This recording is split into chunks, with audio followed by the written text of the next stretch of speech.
முதல்வர் வந்து நிதி ஆயோக் கூட்டத்துக்கு போயிருக்காரு. எப்படி பாக்குறீங்க? எதிர்க்கட்சி விமர்சனம் பண்றாங்க. எடப்பாடி பழனிசாமி விமர்சனம் பண்ணியிருக்காரு. முதலமைச்சர் வந்து தன்னுடைய இந்த மாநிலத்துடைய நிதி உரிமையை கேட்கறதுக்காக நிதி ஆயோக் கூட்டத்துக்கு போயிருக்கிறாரு. எதிர்க்கட்சி தலைவர் அவங்க அரசியல் பண்ணதான் செய்வாங்க. தொடர்ச்சியா 3 ஆண்டு காலம் போகல, இந்த ஆண்டு மட்டும் போயிருக்காங்க. அமலாக்கத்துறைக்காக தான் போயிருக்காங்க அப்படின்னு சொல்லி பயந்து போன மாதிரி சொல்றாங்க. எந்த ரைடுக்கு பயந்து பலமுறை நான் சொல்லியிருக்கிறேன். இடி இல்லை, மோடிக்கும் நான் பயப்பட மாட்டோம். நாங்கள் தொடர்ந்து எங்களோட குரல் கொடுத்து தான் இருப்போம். என்ன பண்ணாங்க? மிரட்ட பார்த்தாங்க. மிரட்டி அடி பண்ணி வைக்கிறதுக்கு பயப்படுறதுக்கு அடிமை கட்சி கிடையாது திமுக. எங்களுடைய கலைஞர் உருவாக்கின கட்சி, எங்களுடைய சுயமரியாதை கட்சி, பெரியார் கொள்கைகள். தப்பு பண்ணுறவங்க தான் பயப்பட தேவை. நாங்கள் யாருக்கும் அடி பண்ணிடணும் தேவையில்லை, பயப்படவும் எங்கள் அவசியமும் கிடையாது. அவர் விளையாட்டுத்துறை அமைச்சர் இல்லையா, அதான் விளையாட்டை ஏதோ சொல்லியிருக்கிறாரு. இது மத்திய அரசாங்கத்தை விளையாட்டா நினைச்சிட்டு இருக்காரு போல, அதனாலதான் இந்த மாதிரி பேசிட்டு இருக்காரு. ரைமிங்கா பேசுறத நினைச்சுக்கிட்டு நாங்க மோடிக்கும் பயப்பட மாட்டோம், ஈடிக்கும் பயப்பட மாட்டோம் அப்படின்னு சொல்லியிருக்கிறார். மோடிக்கு பயப்பட மாட்டோம்னா, கடந்த 3 ஆண்டுகளாக நிதி ஆயோக் டெல்லியில நடத்தின கூட்டத்துல கலந்துக்காத இந்த உதயநிதியோட அப்பா மு.க. ஸ்டாலின் இருக்காருல்ல, எதுக்கு இந்த முறை வந்துட்டு நிதி ஆயோக் கூட்டத்துல போய் கலந்துக்கிறாரு? டெல்லிக்கு போயிருக்கிறாரு. அங்க போய் பிரைம் மினிஸ்டரை தனியா பாக்குறதுக்கு நேரம் கேட்டிருக்கிறாரு. எங்களுக்கு எல்லாம் தெரியாதா? தமிழக மக்கள் ஆகிய எங்களுக்கு தெரியாதா எதுக்காக போறாருன்னு?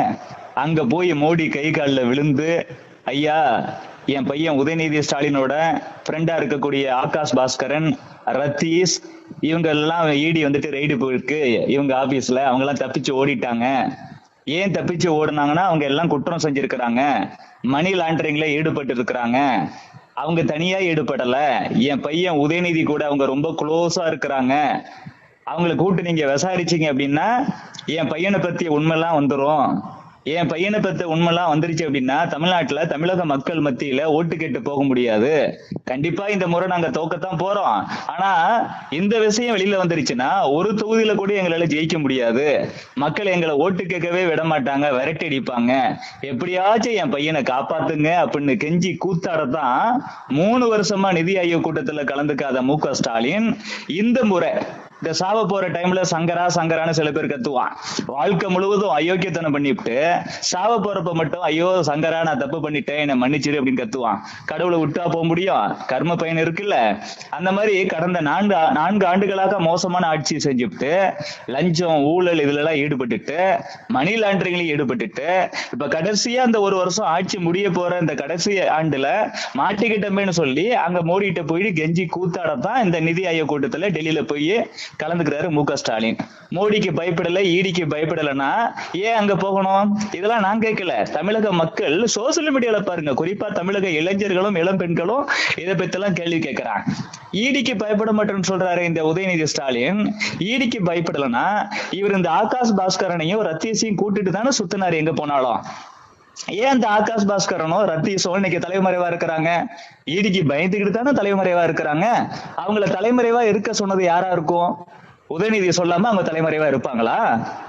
ஏன்னா அவங்கள பிடிச்சி விசாரிச்சா யாரு மாட்டுவாங்க? உதயநிதி மாட்டுவாங்க, கோபாலபுர குடும்பம் மாட்டோம். தமிழக மக்களுக்கு இந்த சந்தேகம் இருக்குது. சார், அவங்க எந்த தப்புமே பண்ணலன்னா இடி ரெய்டுக்கு வரும் பொழுது அப்படியே வந்துட்டு முழு ஒத்துழைப்பு கொடுக்க வேண்டியதானே சார்? எதுக்கு எகிரி குதிச்சு ஓடுறாரு ரத்தீஷ்? எதுக்கு ஆகாஷ் பாஸ்கர் வந்துட்டு தலைமறைவா இருக்கிறாரு? இந்த ரத்தீஷ் எப்படிப்பட்ட ஆசாமி? ஈசிஆர்லயே 300 கோடி ரூபாய்க்கு வீடு கட்டிட்டு அங்க சினிமாக்காரங்களை, சினிமா ஹீரோயின்ஸ் எல்லாம் கூட்டு வச்சு கூத்தடிச்சதா பத்திரிகையில தகவல் வருதா இல்லையா? இந்த ஆகாஷ் பாஸ்கரன் யாரு? சும்மா சினிமாவில் அசிஸ்டன்ட் டைரக்டரா இருந்தவர் தானே. அவர் எப்படி திடீர்னு 200 கோடி ரூபாய், 300 கோடி ரூபாய், 400 கோடி ரூபான்னு ஃபண்ட் பண்ணி படம் எடுக்க முடியும்? அந்த கோபாலபுர குடும்பத்தோட மருமகன் தானே ஆகாஷ் பாஸ்கரன். அந்த குடும்பத்தோட பணம் இல்லாம இல்ல அவங்களோட பினாமியா இவர் இல்லாம இருந்திருந்தா சாதாரண ஒரு உதவி இயக்குனருக்கு எப்படி சார் இத்தனை கோடி ரூபாய் காசு வரும் படம் எடுக்க? எத்தனை உதவி இயக்குனர் 10 வருஷம் 15 வருஷம் 20 வருஷம் வாழ்க்கையை தொலைச்சிட்டு உட்கார்ந்து இருக்கிறாங்க லட்சிய வரியோட. அவங்களுக்கு எல்லாம் மாசம் 10,000 15,000 சம்பளம் கிடைக்கிறதே பெரிய விஷயமா இருக்குது. கோபாலபுர குடும்பத்தோட மருமகனா இருக்கக்கூடிய ஆகாஷ் பாஸ்கரன் மட்டும் அசிஸ்டன்ட் டைரக்டரா இருந்தே அவருக்கு 300 கோடி ரூபாய் 400 கோடி ரூபாயில படம் ப்ரொடியூஸ் பண்ற அளவுக்கு பணம் வந்துருமா? இதெல்லாம் தமிழக மக்களுக்கு தெரியாதா? தமிழக இளைஞர்கள் கேள்வி கேட்கலையா? ஈடிக்கு பயந்துகிட்டு தானே சார் இந்த ஆகாஷ் பாஸ்கரனும் ரத்தீஷும் உதயநிதியோட ஃப்ரெண்ட்ஸா இருக்கக்கூடிய இவங்க, சொந்தக்காரங்களா இருக்கக்கூடிய இவங்க இன்னைக்கு தலைமறைவா இருக்கிறாங்க. நான் மோடிக்கு பயப்பட மாட்டேன், ஈடிக்கு பயப்பட மாட்டேங்கிறதெல்லாம் சும்மா இந்த ரவுடிங்க ஏதாச்சும், அதுவும் நானும் ரவுடித்தான் சொல்லி வடிவேல் சொல்லுவார்ல, அந்த மாதிரி ரவுடிங்க சொல்லக்கூடிய ரைமிங்கான ஸ்டேட்மெண்ட். இவங்க பயந்து போயிட்டாங்கிறது வெளிப்படையா தெரியுது. ஈடிக்கு பயந்து போயிட்டாங்க அப்படிங்கிறது ஆகாஷ் பாஸ்கரனும் ரத்தீஷும் தலைமறைவா இருக்கிறதுலே தெரியுது. மோடிக்கு மு.க. ஸ்டாலின், உதயநிதி என்ன மு.க. ஸ்டாலினே பயந்துட்டாருங்கிறது கடந்த 3 ஆண்டுகளாக நிதி ஆயோக் கூட்டத்தில் கலந்து கொள்ளாத மு.க. ஸ்டாலின் இப்ப ஈடி ரைடு வந்த அப்புறம் போய் கலந்துக்கிறாரு அப்படிங்கிறதுலயே நல்லா தெரியுது. இவங்க மோடிக்கும் பயப்படுவாங்க, ஈடிக்கும் பயப்படுவாங்க, அண்ணாமலைக்கும் பயப்படுவாங்க, கச்சிராஜாவுக்கும் பயப்படுவாங்க, பொன் ராதாகிருஷ்ணனுக்கும் பயப்படுவாங்க, தமிழிசை சவுந்தரராஜனுக்கும் பயப்படுவாங்க, வானதி சீனிவாசுக்கும் பயப்படுவாங்க, நயினார் நாகேந்திரனுக்கும் பயப்படுவாங்க, பாஜகவோட ஒவ்வொரு நிர்வாகிக்கும் பயப்படுவாங்க, தமிழக மக்கள் ஒவ்வொருத்தருக்கும் இவங்க பயப்படுவாங்க. ஏன்னா பயப்படணும், அவ்வளவு பெரிய ஊழல் செஞ்சிருக்கிறாங்க, அது வெளியில வருது, பயந்துதான் ஆகணும். ஆனா இந்த வழக்குக்கு உச்ச நீதிமன்றமே இடைக்கால தடை கொடுத்திருக்காங்கல்ல. அமலாக்கத்துறையும் ஒரு கேள்வி எழுப்பியிருக்காங்க, கூட்டாட்சி தத்துவத்துக்கு எதிராக செயல்படுது அப்படின்ற மாதிரி ஒரு கேள்வி எழுப்பியிருந்தாங்க. அப்படி இல்ல, சாதாரண முறைகேடு மட்டுமே நடந்திருந்தா அதுல டிவிஎஸ்சி மட்டும் ரெய்டு போயிட்டு வழக்கை வந்துட்டு விசாரிக்கிறதுல தவறு இல்லைங்க. எங்க மணி லாண்டரிங் நடந்திருக்கோ அப்ப ஆட்டோமேட்டிக்கா இடி உள்ள வரும். முதற்கட்டமா வந்துட்டு இந்த இடி ரெய்டுக்கு அகைன்ஸ்டா தமிழக அரசாங்கம் வந்துட்டு அங்க கேஸ் போடும்போது சுப்ரீம் கோர்ட்ல இடி என்ன செஞ்சதுன்னா, எல்லா விஷயத்தையும் நம்ம டிஸ்க்ளோஸ் பண்ண முடியாதுன்னு சொல்லி பேசிக்கான டீடைல்ஸ் மட்டுமே வந்துட்டு அவங்களுக்கு சுப்ரீம் கோர்ட்டுக்கு கொடுத்தாங்க. அதை பார்த்துட்டு சுப்ரீம் கோர்ட் என்ன நினைச்சுக்கிட்டாங்கன்னா, ஏற்கனவே டிவிஎஸ்சி தமிழக அரசாங்கத்தோட லஞ்ச ஊழல் ஒழிப்புத்துறை இருக்குது, அவங்களே விசாரணை பண்ணும் பொழுது நீங்க வேற ஏன் போயிட்டு இது கூட்டாட்சி தத்துவத்துக்கு எதிராக இல்லை அப்படிங்கிற மாதிரி கேட்டிருக்கிறாங்க. இப்போ அதை கேட்டுதான் அவங்க வந்துட்டு இந்த இன்டீரியம் ஸ்டே கொடுத்திருக்கிறாங்க, இடைக்கால தடை. இந்த இடைக்கால தடையை நீக்கணும்னு சொல்லி ஈடு என்ன செய்வாங்க, இது சாதாரண வந்துட்டு லஞ்சம் சம்பந்தப்பட்ட ஊழல் சம்பந்தப்பட்ட விஷயம் இல்லைங்க, இதுல மிகப்பெரிய முறைகேடு மணி லாண்டரிங் நடந்திருக்குது, இதுல சாதாரண ஆட்கள் மட்டும் இல்ல, அந்த டாஸ்மாக் நிர்வாகத்தை சார்ந்த ஆட்கள் மட்டும் இல்ல, தமிழகத்துல இருக்கக்கூடிய கவர்மெண்டோட அந்த ஃபர்ஸ்ட் ஃபேமிலி இருக்கு, அந்த ஃபர்ஸ்ட் ஃபேமிலிக்கு க்ளோஸா இருக்கக்கூடிய ஆகாஷ் பாஸ்கர், ரத்தீஷ் உள்ளிட்ட ஆசாமிகளும் இதுல ஈடுபட்டு இருக்கிறாங்க.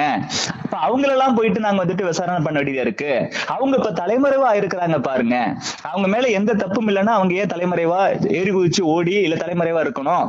அவங்கள கூப்பிட்டு விசாரிச்சோம்னா இதுல இன்னைக்கு டிஎம்கேல இருக்கக்கூடிய ஹை கமாண்ட் மேலையும் கூட இதுல மிகப்பெரிய இந்த ஊழல் குற்றச்சாட்டு எழுவதற்கான வாய்ப்பு அதிகமா இருக்குது.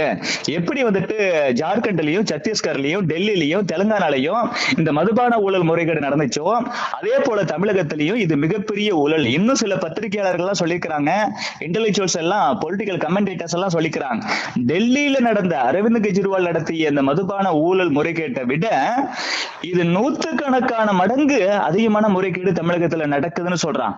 சார், ஏற்கனவே திமுகவோட அமைச்சராக இருக்கக்கூடிய பிடிஆரே சொல்லியிருக்கிறாங்க, இவங்க ஆட்சிக்கு வந்து 10 மாசத்திலே சொல்லியிருக்கிறார், டாஸ்மாக பொறுத்தளவு 50% பணம் முறைகேடா என்ன சிஸ்டத்துக்குள்ள வராம இருக்கு, முறைகேடாவா போயிட்டு இருக்கு அப்படின்னு சொன்னார். ஆட்சிக்கு வந்த 10 மாசத்துல 1 வருஷத்துக்குள்ள சொன்னார்ல, இப்ப வந்துட்டு ஆட்சியே முடிய போதில்ல, அந்த முறைகேட்டை நீங்க தடுக்கிறது இல்லையா? கேட்டா இந்த மதுவிலக்குத்துறை அமைச்சராக இருந்த செந்தில் பாலாஜி ஏற்கனவே இது வரைக்கும் என்ன பாலிசி இருக்கோ அதைத்தான் நாங்க வந்துட்டு கடைபிடிச்சிட்டு இருக்கோம்னு சொல்றாரு. அந்த பாலிசில தான் வந்துட்டு 50% பணம் உள்ள வராம முறைகேடா வெளில போயிட்டு இருக்குன்னு உங்க அமைச்சரே சொன்னார்ல. அதை மாத்ததானே சார் உங்களை ஆட்சிக்கு கொண்டு வந்திருக்காங்க தமிழக மக்கள். நீங்க மறுபடியும் முறைகேடான ஒரு வழியே அந்த சிஸ்டத்தையே நீங்க ஃபாலோ பண்றீங்கன்னா உங்களோட நோக்கம், உங்களோட உள்நோக்கம் தீய நோக்கமா இருக்குது. கொள்ளடிக்கிறத மட்டும்தானே நீங்க நோக்கமா வச்சிருக்கிறாங்க. உங்க நோக்கமே அப்படிதான் இருக்கு, அதான் நீங்க வந்துட்டு செயல்படுத்திட்டு இருக்கீங்க. கம்யூனிஸ்ட் கட்சியோட அந்த அரசு ஊழியர் சங்கமே டாஸ்மாக பொறுத்தளவு அவங்களே சேர்ந்து இந்த டாஸ்மாக் நிர்வாகத்துக்கு எதிராக, தமிழகத்துக்கு எதிராக போராட்டம் நடத்தி இங்க இவ்வளவு முறைகேடு நடக்குதுன்னு அவங்களே சொல்லியிருக்கிறாங்க. உங்க கூட்டணி கட்சியில இருக்கக்கூடிய கம்யூனிஸ்ட் கட்சி, இப்படி உங்க கூட்டணியில் இருக்கக்கூடியவங்க, எதிர்கட்சிங்க, தமிழக மக்கள், பொலிட்டிக்கல் கமெண்டேட்டர்ஸ் எல்லாமே இதுல மிகப்பெரிய முறைகேடு இருக்குன்னு சொல்லும் பொழுது, அதற்கான அடிப்படை முகாந்தரம் இருக்கும் பொழுது இடி உள்ள வரத்தானே செய்யும். சோ கம்ப்ளீட் டீடைல்ஸ், முழுமையான விவரங்களை சுப்ரீம் கோர்ட் மத்தியில இடி கொடுக்கும் பொழுது, இடி இப்ப இன்டீரியம் ஸ்டே கொடுத்திருக்கிறாங்களே, அந்த இடைக்கால தடையை லிப்ட் பண்ணுவாங்க, கண்டிப்பா தூக்குவாங்க அப்படின்னு எங்களுக்கு உறுதியான நம்பிக்கை இருக்கு.